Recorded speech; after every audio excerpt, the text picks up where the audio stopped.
25. 25 In the city. 街で I would like to go to the station. 駅に行きたいのですが I would like to go to the airport.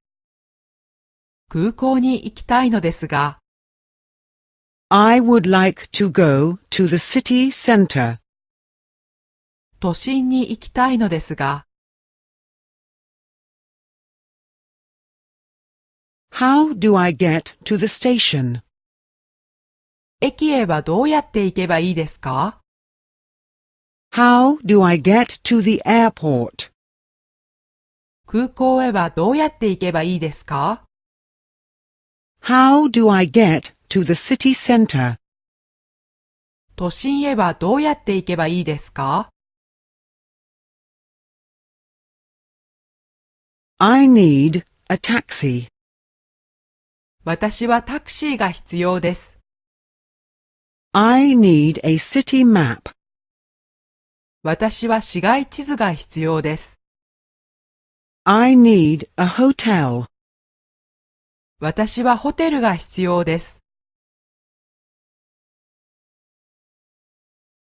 I would like to rent a car. 私はレンタカーを借りたいです。Here is my credit card. 私のクレジットカードです。Here is my license. 私の免許証です。What is there to see in the city? 街の見どころはありますか Go to the old city. 旧市街へ行ってごらんなさい。Go on a city tour. 市内観光ツアーに参加してごらんなさい。